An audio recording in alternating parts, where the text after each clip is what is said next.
Olá pessoal, bem-vindos de volta. Continuando com o nosso curso de Geometria Plana, nós temos aula 4 sobre triângulos. Dada a sequência do nosso curso, nós já estamos na aula 4. Já falamos sobre noções, proposições primitivas, segmentos de reta, ângulos. Nós vamos ver hoje triângulos. Nós temos então uma reunião de 3 segmentos não colineares. E isso forma um triângulo.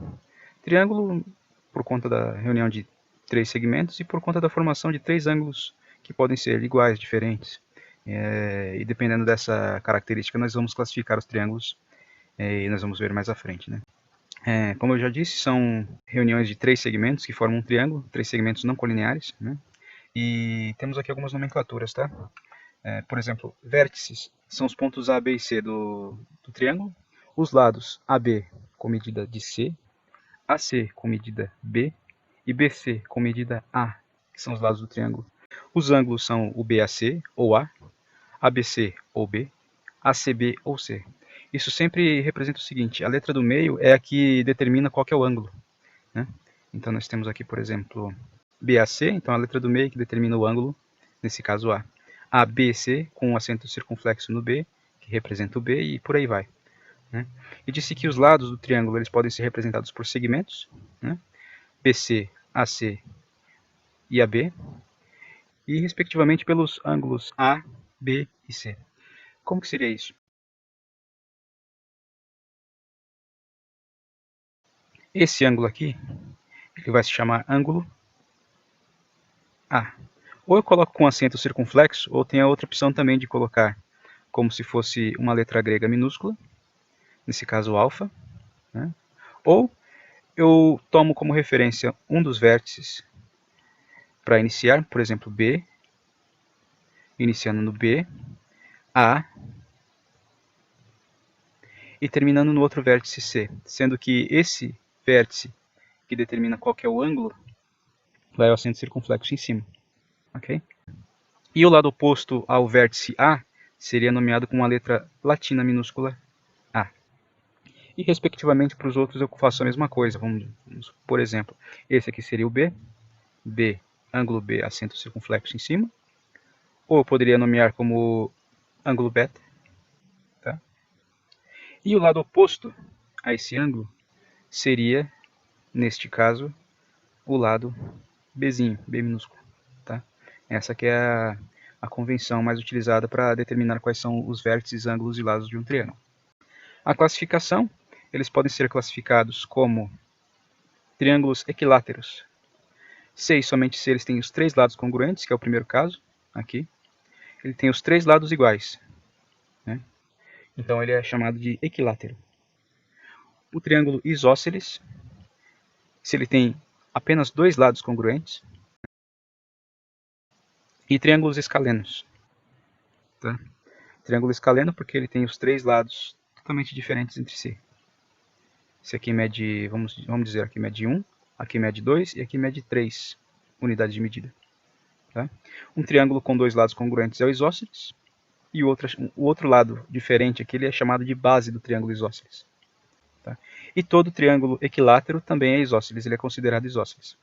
Aqui é o caso mais geral de triângulo, o escaleno. Um caso particular do escaleno seria o isósceles, e um caso particular do isósceles seria o equilátero. Né? Mais ou menos essa é a hierarquia.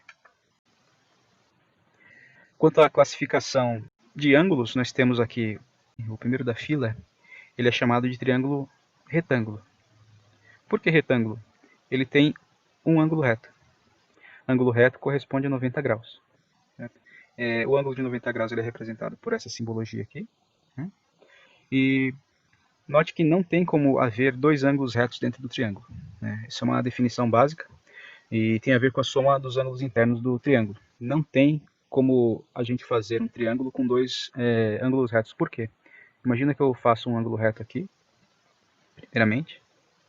Se eu tentar fazer um segundo ângulo reto, essas duas retas aqui, elas vão estar paralelas. Nunca vão se fechar. Então eles nunca vão se tocar e nunca vão fazer um triângulo. Tá? No segundo caso, nós temos ali um triângulo acutângulo, com todos os ângulos menores que 90 graus. Né? E nós temos o caso também do triângulo obtusângulo, que ele tem um ângulo maior que 90 graus. Tá?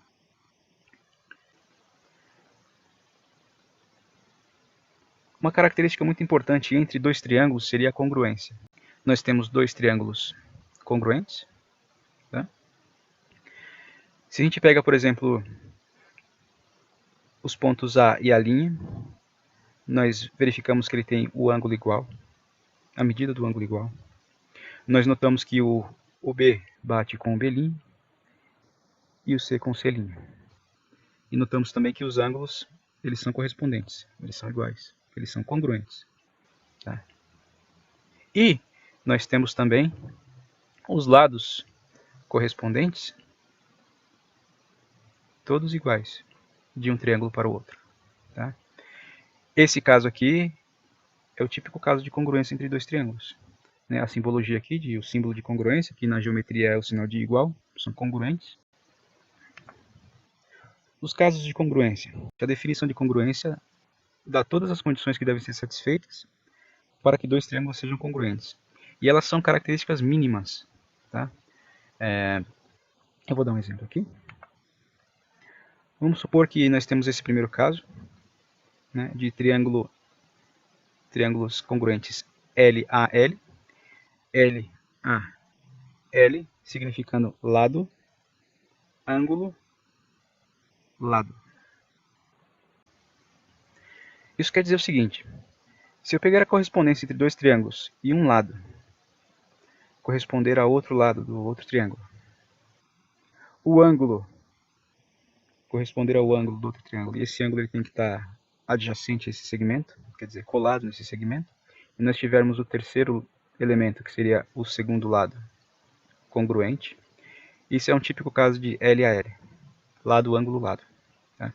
Nesse caso, os dois triângulos são congruentes porque eu tenho três características mínimas, um lado, um ângulo adjacente e outro lado, totalmente iguais. Então, os dois triângulos são congruentes por conta disso. Nós temos o teorema do triângulo isósceles, que se um triângulo tem dois lados congruentes, então os ângulos opostos a esses lados são congruentes. E isso é definido por conta do caso LAL. Ok? Essa é uma das características. Né? Se eu tenho esses dois lados congruentes, e esses dois ângulos aqui eles são iguais, eles são congruentes. Tá? É uma das definições mais importantes na construção de triângulos isósceles, e é uma das coisas mais requisitadas na resolução de exercícios com triângulos isósceles. O caso ALA, ângulo, lado, ângulo. Então, A, L, A de ângulo, lado e ângulo. Se dois triângulos têm ordenadamente congruentes um lado e os dois ângulos a ele adjacentes, então esses triângulos são congruentes. Essa aqui é uma definição formal de um ponto tendendo a encontrar um dos vértices do triângulo, para poder dizer que, nesse caso, os dois triângulos eles são congruentes. Né? Se eu tiver um ângulo congruente ao outro ângulo do triângulo, se eu tiver um lado congruente ao outro lado do outro triângulo, e se eu tiver o terceiro elemento que satisfaz a condição mínima, que são os dois ângulos aqui congruentes, esse caso é um caso de ângulo, lado, ângulo. Então os dois triângulos eles são congruentes, porque eles têm um ângulo, um lado adjacente e outro ângulo, todos iguais. Então é o típico caso de ALA, ângulo, lado, ângulo. O terceiro caso, ele é o mais fácil de lembrar, porque se os dois triângulos têm os três lados iguais, né, um lado correspondente ao outro lado, esse segundo correspondente ao segundo do segundo triângulo e por aí vai. Fechou a congruência, então esse é o típico caso de L, L, L, lado, lado, lado. Eu vou dar o exemplo com palitos. Vamos supor que eu tenho um palito para construir aqui, este lado. Eu tenho outro palito para construir este, certo? Eu tenho outro palito para construir este lado. Se eu tiver um outro palito igual a esse vermelho, exatamente igual, de mesma medida. Se eu tiver um segundo palito verde com a mesma medida do verde anterior, e se eu tiver um terceiro palito aqui, da mesma medida do azul anterior, esse caso configura LLL. Quer dizer o seguinte, se eu tiver dois triângulos construídos com as mesmas medidas de lado, isso significa que eu tenho um caso LLL e aqueles dois triângulos são congruentes. Tá? Eles são congruentes entre si.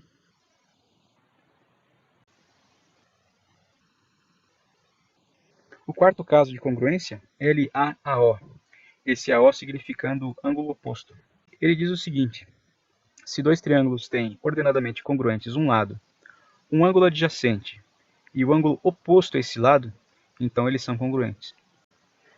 Vamos considerar aqui L lado. Então esse lado é igual a esse lado. Ângulo, esse ângulo adjacente aqui, ele é congruente a esse daqui. L, A. L, A. E a O seria o ângulo oposto a esse primeiro segmento aqui, que foi dado ali, como ângulo oposto aqui, nesse caso é A. Então, L, A, AO. L, A, AO. Tá? Lado, ângulo, ângulo oposto. Lado, ângulo, ângulo oposto. L, A, AO. É o quarto caso de congruência. Uma coisa muito interessante é a comparação entre lados de triângulo. Então, o maior lado se opõe ao maior ângulo. É meio que intuitivo, né? Isso é demonstrado aqui. O lado BC ele é maior que AC, então o ângulo BAC ele vai ser maior que o ângulo ABC, traduzindo. O BC é o maior lado desse triângulo aqui. É esse lado aqui. Eu demonstro aqui que o ângulo que se opõe ao maior lado, ele vai ser o maior ângulo. Tá? Por conta da abertura. Ele vai promover uma maior abertura por conta do tamanho do ângulo do lado oposto a esse ângulo. Por isso que nós temos o ângulo maior do triângulo se opondo ao lado maior do triângulo. Tá? Então, por isso que o maior lado se opõe ao maior ângulo. Outra coisa interessante no estudo de triângulos é que todo triângulo tem um lado menor que a soma dos outros dois. Se eu pegar um lado como referência, nesse caso ele está demonstrando o lado A, que é o lado BC. Ele vai ser menor que a soma dos outros dois lados. Tá? Um dos lados ele é menor que a soma dos outros dois. Vamos pegar um exemplo numérico. Eu tenho 9 de medida aqui, eu tenho 5 de medida aqui, e eu tenho 7 de medida aqui. Qualquer lado que eu pegue como referência, ele vai ser menor que a soma dos outros dois. Vamos lá? 9, ele vai ser menor que 7 mais 5? Sim, porque 9 é menor que 12. 5, ele é menor que 9 mais 7? Sim, porque 5 é menor que 16. 7 é menor que 9 mais 5? Sim, porque 7 é menor que 14. Tá? E essa aqui é uma das definições mais importantes de construção de triângulo, seja ele qual for. Né? Por quê? Imagina o seguinte, se eu agora pegar 3 palitinhos, um palito. Se eu pegar um palito, eu vou deixar aberto por enquanto, tá? Eu não vou fechar, eu não vou tocar um vértice com o outro, tá? Eu não vou fazer isso por enquanto. Vamos imaginar que eu tenho 3 palitos, tá? Um mede 9, esse daqui mede 3, e esse aqui mede 6. Está fora de escala, mas é só para a gente ter uma ideia. Eu consigo juntar esse vértice aqui e formar um triângulo? A resposta é não.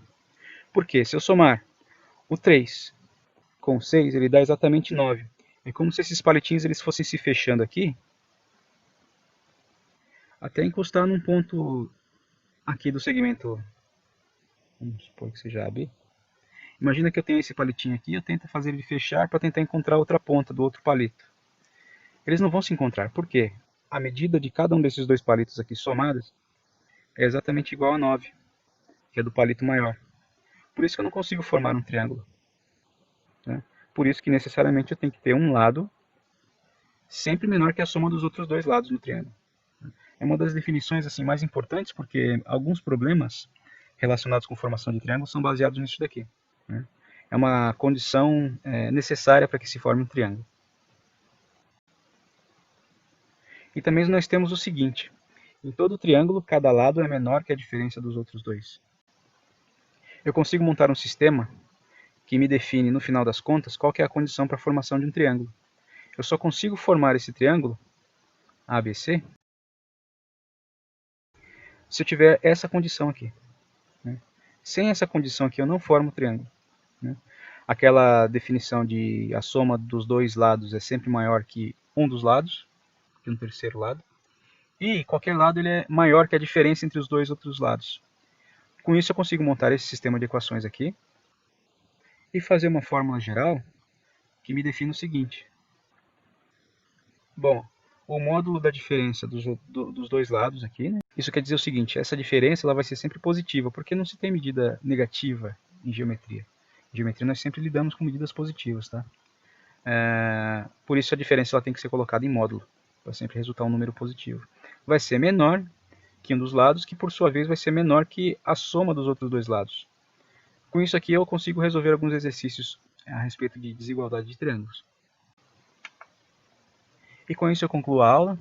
Muito obrigado por acompanhar até aqui. Então a gente volta numa próxima oportunidade para dar seguimento ao nosso curso de Geometria Plana. Até lá!